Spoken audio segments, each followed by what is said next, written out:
O San Antonio Spurs mais uma vez draftou com excelência e agora tem um mini projeto de Oklahoma City Thunder, talvez até um OKC 2.0. E por que é que eu digo que esse projeto seria uma versão 2.0 do projeto do Oklahoma City Thunder?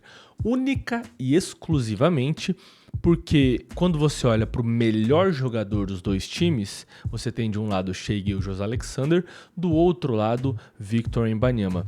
E cá entre nós, Victor Wembanyama tem um teto tanto ofensivo e principalmente defensivo muito maior do que o teto ofensivo e defensivo de Shai Gilgeous-Alexander. Esse vídeo aqui é um vídeo mais corrido, um vídeo em um take só, um vídeo mais informal, um vídeo onde eu faço pausas para beber minha água. Se você não conhece, agora está conhecendo.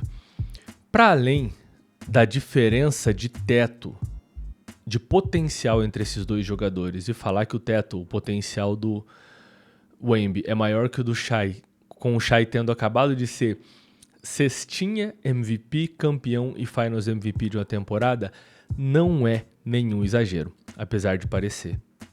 Mas para além disso, a gente tem o San Antonio Spurs formando um time que tem muito potencial defensivo e mais potencial ainda em relação ao ataque. Ou talvez o contrário, eu ainda não sei, porque a gente está falando de potencial, de possibilidades de futuro.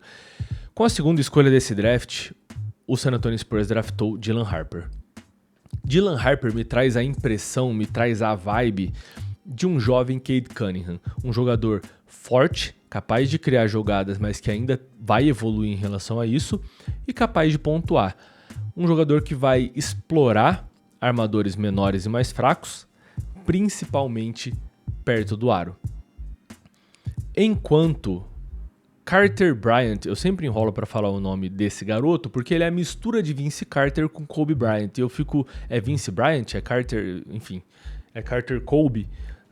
Carter Bryant é um jogador pelo qual o San Antonio Spurs estava tentando subir no draft. Eles tinham a 14ª escolha e esse jogador chegou a ser cotado para ser draftado em 8º, em 9º, enfim, em alguns mock drafts que saíram anteriormente ao draft, obviamente. Acabou que caiu no colo do San Antonio Spurs. Eles não conseguiram subir essas posições que eles precisavam, mas ninguém draftou o Carter Bryant, que é um jogador que tem um potencial para ser um 3&D de muito respeito dentro da NBA. Ele não se limita a isso. Ele conseguiria realizar funções como o Aaron Gordon está realizando nos Nuggets agora. É um cara que vai arremessar para 3 pontos, e essa última temporada do Aaron Gordon, principalmente, foi uma temporada onde ele melhorou muito o arremesso dos 3. É um cara que tem a capacidade de acessar espaços vazios da quadra. O que eu quero dizer com isso? Pensem em como o Aaron Gordon corta em direção ao aro, principalmente pelo fundo da quadra, e recebe ponte aérea do Jokic. Essa é uma capacidade do Carter Bryant. Pensem em como o Alex Caruso corta pelo fundo da quadra e recebe o passe do jogador que está ali, ou do Chet, ou do Hartenstein, ou do próprio Shai Gilgeous-Alexander. Naquele espaço, cortando pelo fundo da quadra. Essa é uma das características do Carter Bryant. Para além do arremesso dos 3 pontos e da capacidade defensiva que ele também tem por ser um jogador alto e de grande comprimento. Ele tem 2,3 de altura e o Dylan Harper tem 1,98, e isso forma um time de jogadores relativamente altos quando a gente fala também de Stephon Castle, que é outro jogador presente no time do San Antonio Spurs, o atual calouro do ano. 1,98 m Stephon Castle tem, é um grande pontuador, consegue encontrar o caminho ao aro. Depois da pausa para o All-Star Game, teve média de 17 pontos na última temporada, e isso é bastante coisa. Defensivamente, também é um jogador que a quem tem que ser dado um reconhecimento e que ainda tem muito para evoluir nesse quesito, assim como os outros jogadores, porque a gente está falando aqui de jogadores de 19, 20 anos. O Victor Wembanyama tem 21 anos. Então você pensa em 4 jogadores com muito potencial, sendo que o mais velho deles tem 21 anos de idade, você já começa a entender onde eu quero chegar com a ideia de que esse é um projeto de Oklahoma City Thunder. Vamos falar de Victor Wembanyama. É um cara que defensivamente é hoje o melhor jogador da NBA. eu não tenho dúvidas sobre isso. Eu realmente não tenho... Eu tenho zero dúvidas sobre quem é o melhor jogador defensivo da NBA hoje. E esse cara é Victor Wembanyama. No ataque, o teto do Victor Wembanyama é tão absurdo que a gente não consegue mensurar direito. Porque ele é um cara de 2,23 m, 4, 5, 6, 7, não lembro mais. Mas que arremessa step back da linha dos 3 pontos. E que se não tivesse tido essa trombose nessa temporada, ele estaria em pace, ele estava em ritmo de ser o jogador de ser o jogador 7-footer ou mais, ou seja, com 2,13 m ou mais, que mais converteria bolas dos 3 pontos em uma temporada da NBA. Esse é o Victor Wembanyama, apesar da gente reclamar dele ter chutado tanto da linha dos 3 pontos e não ter explorado a altura dele, que é bizarra. Acalma o coração. Victor Wembanyama vai desenvolver esse jogo do post de forma muito forte.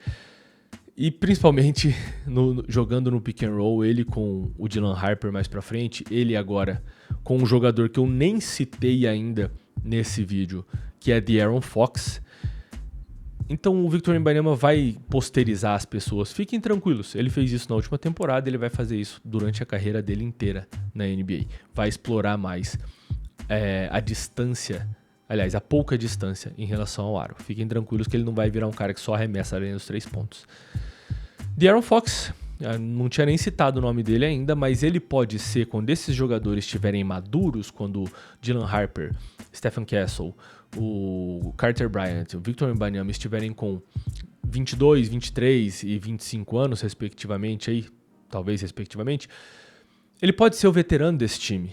Ou ele pode ser, pasmem vocês, mais escolhas de draft através de uma troca. Assim como todos os outros jogadores que estão dentro desse elenco. Eu ainda nem falei de Keldon Johnson. Eu ainda não falei de Devin Vassell. Eu ainda não falei de Jeremy Sohan.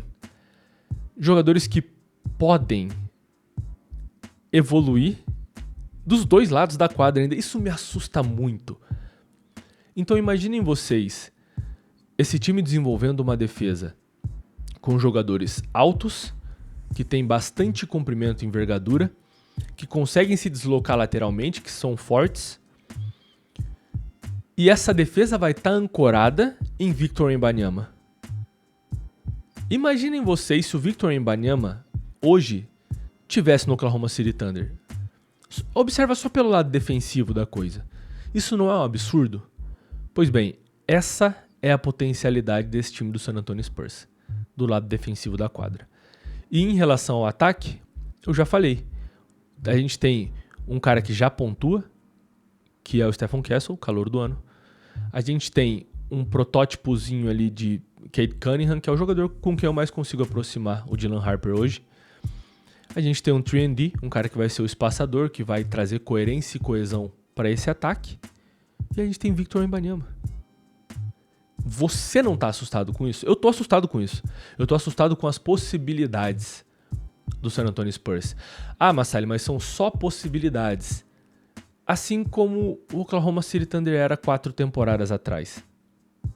Eram só um time com um grande potencial, ancorados numa grande estrela em Shai Gilgeous-Alexander. E é óbvio que o potencial pode não vingar para ser tudo o que ele poderia ser.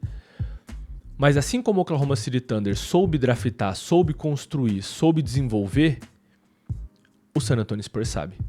O San Antonio Spurs é um time de muita cultura de basquete, de muita história, de muita camisa, de trabalho sério dentro da NBA. Então, se o San Antonio Spurs escolheu draftar um jogador ou um grupo de jogadores, só resta pra gente confiar que esse jogador, que esse grupo de jogadores vai trazer resultado. Porque é assim que o San Antonio Spurs trabalha. Eles não têm medo de abrir mão de jogadores que são bons para manter a cultura de basquete, para manter o time funcionando da forma que ele tem que funcionar. Foi assim com o Kawhi Leonard, foi assim com o DeJounte Murray, meu Deus, demorei para lembrar o nome dele agora. Então, como é que eu não vou confiar que esse time draftou peças suficientes para fazer desse time do San Antonio Spurs uma versão tunada do Oklahoma City Thunder? E mais uma vez, esse time ainda pode trocar mais para frente o De'Aaron Fox e colocar peças que se encaixem melhor, porque o Dylan Harper já vai ter se desenvolvido para ser o armador principal dessa equipe, por exemplo. Entendem o que eu quero dizer quando eu digo que esse projeto do San Antonio Spurs é um projeto de Oklahoma City Thunder 2.0? Como esse time é bom em construir, competir, reconstruir, competir, reconstruir e competir. E como esse time é sortudo, porque nunca parece que os deuses do basquete recompensam um time que não gosta de perder. Porque sempre que eles vão pro tank, sempre que eles falam, tá bom, não existe mais a possibilidade de a gente continuar tentando ganhar, eles conseguem a primeira escolha do draft. E se eles não conseguem a primeira escolha, eles conseguem a segunda. E assim, Dylan Harper é um jogador que seria a primeira escolha de draft em muitos drafts na história da NBA. Ele só não foi desse draft porque Cooper Flag existe, ele é uma aberração e ele tinha que ser draftado em primeiro. Mas Dylan Harper é um excelente prospecto. Enfim, era isso que eu queria discorrer com vocês. Eu tô olhando pra cá porque eu tô gravando esse vídeo enquanto o Shams Charania posta tudo e mais um pouco sobre a Free Agency. Muita coisa acontecendo. Já tem bastante coisa rolando. Meu Deus. Eu vou encerrar esse vídeo aqui. Se você gostou dele, deixa sua curtida aqui embaixo. Considere se inscrever no canal para não perder os próximos conteúdos. E se você já quer assistir outro vídeo neste exato momento, que provavelmente vai ser um vídeo em relação a Free Agency, porque eu vou gravar outro vídeo na sequência, porque já aconteceu coisa muito interessante aqui, é só clicar nesse que está aparecendo na sua tela nesse exato momento. Até mais, eu te vejo no próximo vídeo. Fui! Rapaz, Luke Cornet no San Antonio Spurs. Que isso, velho.